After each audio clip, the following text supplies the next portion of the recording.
Hello and welcome to CivilNet.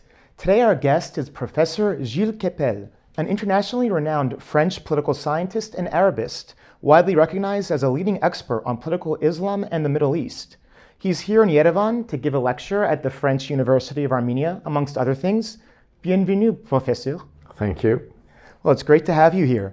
Though Armenia is a Christian nation, political Islam is very relevant to us because we're surrounded on three sides by Islamic nations, which are all different in how they practice and show that Islamism. So let's take a survey of the region. And political Islam is on the rise as in many places, though not so much perhaps the post-Soviet space. What do you make of that? Well, depending which post-Soviet space, because when you think of Chechnya and Dagestan, of course, it's very much around. And the leader of Chechnya, even Mr. Karimov, even said that war against Ukraine that he is fighting with his own soldiers is a jihad. It's a holy war against the Ukrainians. And you may notice in passing that the Minister of Defense of Ukraine is himself a Muslim from Tatar descent. So, in Dagestan also. So in the Caucasus, I believe that there is a lot of political Islam. And Chechnya, of course, is something, the legacy of which did not only strike at Russia, but also at France. And the last two horrific jihadist attacks in France against two teachers, Samuel Paty and Mr. Bernard. One of them was beheaded and the other was stabbed to death by a Chechen and an Ingush because they were accused of one of blasphemy against the Prophet and the other of teaching history. And teaching history without teaching revelation, of course, is a sin against this guy's conception of Allah. So, you know, we know that political Islam and jihadism is still very important in the post-Soviet Union. And to some extent, those people were granted asylum in France because, you know, they said they were persecuted by Russia. But now, to some extent, we have paid the price for that. As far as Central Asia is concerned, it is definitely less so. And clearly in Azerbaijan, there's a sort of state secularism to some extent, which was also a means for the Azeris to be in a position with another area where political Islam is prevalent, their erstwhile rivals, the Islamic Republic of Iran. Yes. So, you know, it's a complex situation. It's the mosaic of the post-Soviet both Caucasus and Central Asian republics, and not all of them are the same. Well, what's really interesting about Azerbaijan, as you mentioned, is that it has its brother nation right on the other side of us here in Armenia. We're kind of wedged in the middle, and yet one is a Sunni majority state, which is being led by a relatively autocratic, political Islamic-inspired leader, Erdogan. And then we have on the other side a Shia country, which is very autocratic, but and perhaps even kind of afraid of political Islam. What do you make of their links, and yet they're very different at the same time? Well, they have interests which are contradictory to an extent. I mean, when you think of Turkey and Iran, of course, they are rivals in order to control the area. They can make alliances of convenience, like they did, you know, when the war in Syria was concerned, when they had the so-called Astana agreement system, the aim of which was to deal with the future of Syria within the West getting involved in it. It was Russia, Turkey, and Iran. And this is actually what led to the end of the Assad regime, actually. It was framed in a meeting in Doha during the Doha Forum in early December 2024, when the Russians and the Iranians had to agree on the fact that the Assad regime was not viable anymore. And so they negotiated so that, Russia, in the midst of its war with Ukraine, would not like to have images broadcasted of guys with big beards and handing a Kalashnikov on a Sukhoi in the base with tags reading Allahu Akbar.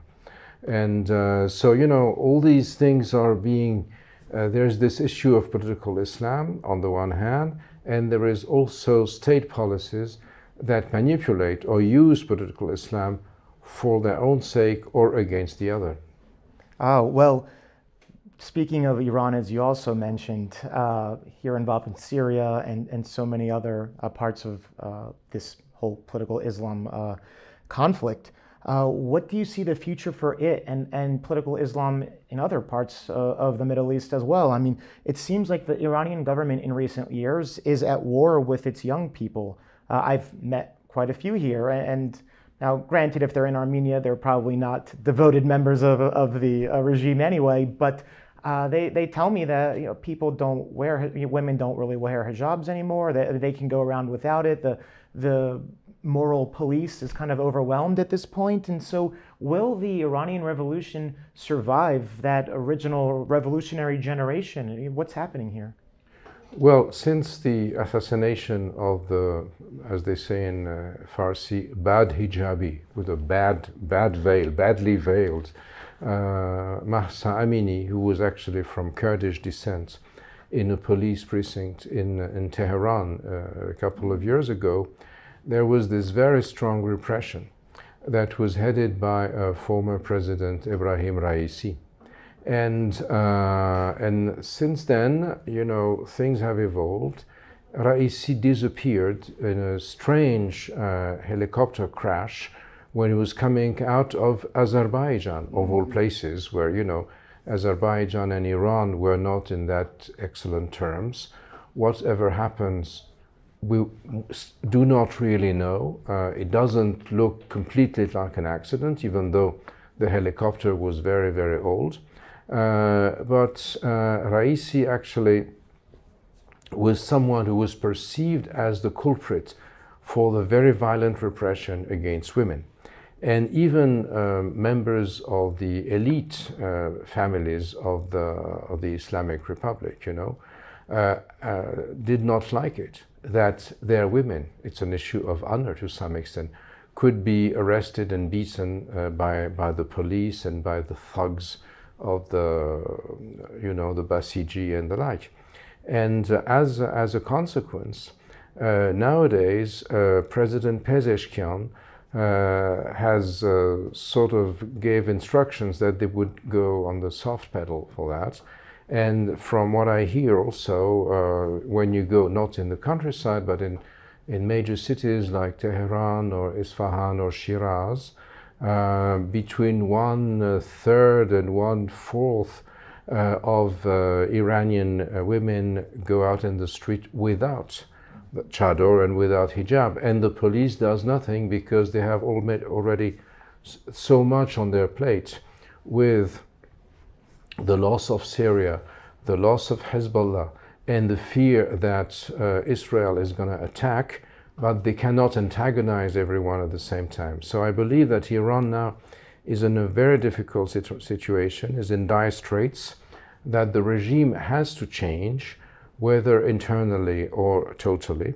That will largely depend on what is going to happen. There are negotiations between, there's been a first round of negotiations in Oman between the New York developer Steve Witkoff, now the new negotiator-in-chief for peace in the world, maybe with the developers' methods, who knows, and the Iranian delegation headed by Abbas Araghchi, the foreign minister.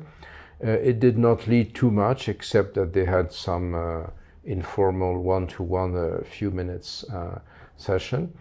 Since then, Donald Trump has again threatened that fire would destroy everything, but the only thing which is predictable with Donald Trump is his unpredictability. Yes. And therefore, I guess that Iran is on the brink of the abyss now, because it cannot go on. You know, this is the country that has about the richest, the biggest amount of reserves of gas in the world. The last winter, they could not heat properly the country. Because there was no gas, everything, the oil is being smuggled outside the country and so on and so forth. So they have lost their access to the Mediterranean. You know, they have lost Syria, they have Iraq is, you know, escaping their influence now. They have lost Hezbollah, which was their deterrence against Israel, which was also their deterrence against their being attacked by the US.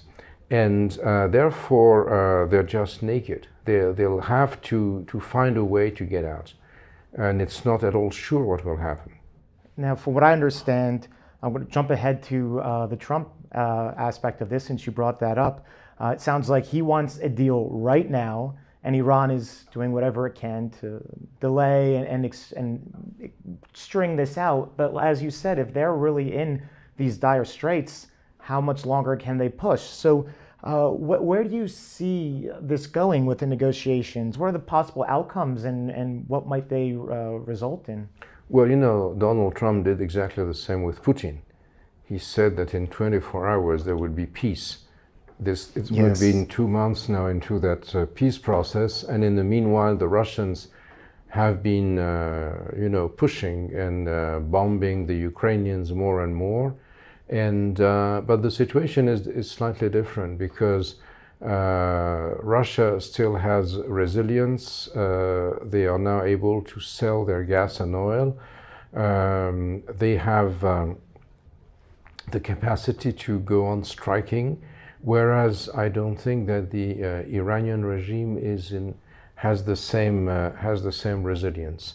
Therefore, I believe that there are going to be very significant concessions to be made on the Iranian part. My feeling is that Iranian society as a whole, even those many of them, as you said, the young generation and others who just hate the gods of the Islamic Republic, do not want Iran to be destroyed. You know, there is this feeling in Iran that Iran is the superior civilization going back to 5,000 years ago, when the French and the Armenians were eating, you know, from the seed or something. If you talk to some Armenians, they'll say, "Well, just as old. We're just as old." Both of us, we were nothing, and the Iranians already were the torch that was lighting mankind. And there is this feeling in Iran that they are surrounded by enemies who envy them and want to destroy them. And the feeling that if the regime sort of crumbles, then you would have the Kurds that would eat a chunk of Iran, Kurdish Iran, that Khuzestan Arabs would secede, that the Baluch Sunnis who are being very severely repressed, and among whom political Islamic Sunni anti-Shia movements develop, would also get autonomous or something. This is a big feeling for concern within Iran. So this has to be balanced. Well, speaking of the devouring of Iran, we know Azerbaijan and Israel have very close ties, which they are very loud about, and it seems Iran can't do much about it. And there's a lot of talk about secession there as well, where northern Iran is actually southern Azerbaijan. Meanwhile, Armenia is getting called Western Azerbaijan. Yeah. And so in that way, you know, it's putting Christian Armenia and very, very Muslim Iran into the same boat against a people that are mostly secular, but nominally at least Shia, just like the Iranians. And strongly, but I believe strongly nationalists, which is to some extent what they have in common with Turkey. And the Armenian genocide was something that was performed first and foremost by nationalist Turks. It was because there was room. It was not always comfortable, but there was room for non-Muslims in the Ottoman Empire. When it became secular Turkey, and the French liked the idea of secularism in Turkey because it's laïque, as they said, coming from the French ideal, but it was authoritarian laïcité or laïclik, and therefore it meant that people who were not from the genos, the human group that was called Turks, were expelled, whether they be Armenians, Greeks, Arabs, or mainly people who were actually not Muslims, not Sunni Muslims. And this is, I believe, this is part of the quandary of Turkey. Turkey has lived now for more than 2 decades under Erdogan. We have to say that it has developed to an extraordinary point. I mean, Turkey 20 years ago was not at all the regional power that it has become, including their capacity to manufacture weapons, drones, and the like. But as we have seen of late, there were huge demonstrations against Erdogan on behalf of the Istanbul mayor Ekrem İmamoğlu, who was imprisoned. And so there again, there is a level of turmoil within Turkey that should not be underestimated. Well, and it reminds me of another triangle of strange bedfellows. We have Azerbaijan and Israel, who are very close, Azerbaijan and Turkey, who are very close, and then Turkey and Israel, who are, one is accusing the other of genocide right now. And it also does look like there are some perhaps cracks entering the strong Turkey-Azerbaijan relationship, including over this settlement between Armenia and Azerbaijan. I think Turkey wants to get on with opening the border, and that will give them more leverage in the Caucasus region, but Aliyev seems completely against it. What do you think is happening with these dynamics? Well, I believe the Aliyev is more interesting in building a sort of petro-monarchy of sort. He spends a lot of time now in the Gulf, and there's the sort of Aliyev family is going to be like the Al Saud or the Al Nahyan or the Al Thani. Or the Sabah of the, respectively Saudi Arabia, the Emirates, Qatar, and Kuwait.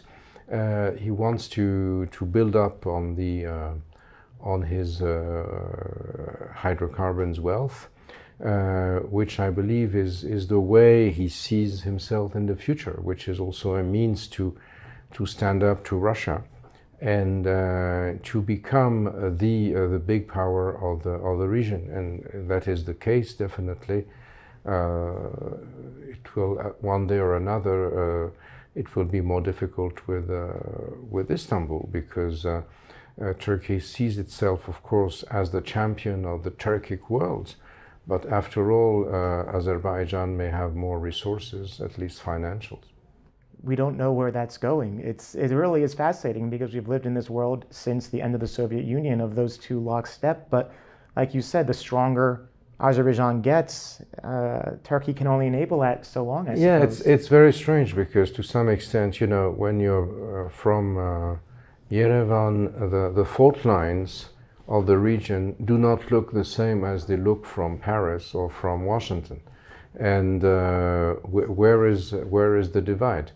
Like for Western Europe and for, I dare not say from a NATO point of view, because we are not sure that NATO will survive after Donald's predictable unpredictability. That's good. But